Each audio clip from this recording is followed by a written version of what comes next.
Man, when somebody says the Bible's corrupt, and you wish that you had a way to explain it, that you know it's not, because that's a difficult one to argue, isn't it? Until technology. Technology has now verified that the Bible is hyperlinked. Every chapter goes back to itself. There's no corruption in it. So when somebody states that there's corruption, you can have technology verify in a nice way that they are mistaken. And you can use this video clip I'm about to add for your conversation. Concept of Pakad, this visitation, in their minds, this visitation became this ominous thing that was going to happen at some point in the future. God's going to visit you.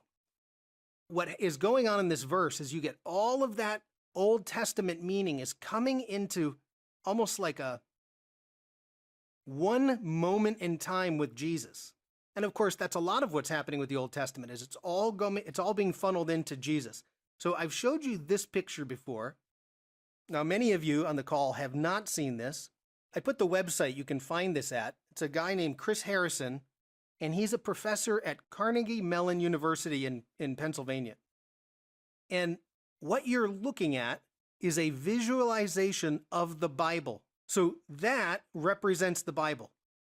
You have this is going from the beginning of the Bible to the end. So across the bottom, you start at Genesis, you end at Revelation, and across the bottom, you see those little gray lines that are dropping down.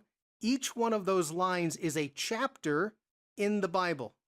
So if, for instance, if you know which the longest chapter in the Bible shows up right here, and I know many of you know the longest chapter in the Bible is Psalm 119.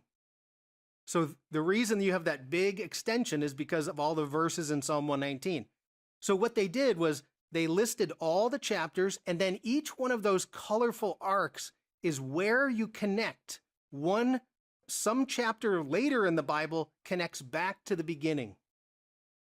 It's a remarkable picture. And then, of course, what they do is the different colors, darker blue to purple means there's a close connection.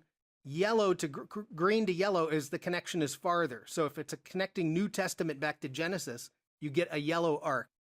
Anyways, it's one of the coolest pictures of the Bible itself, right? And what's going to happen is you have all of these usages of the word pakad, and they're all going to flow in some type of arc. They're flowing in to all culminate at this one point in time with Jesus going through, and this verse 44. If you have some time, go to that website and check out that. It's something over 63,000 connections where the Bible makes reference to itself. There is no other book in the world that has this type of accuracy. And technology verifies no contradictions.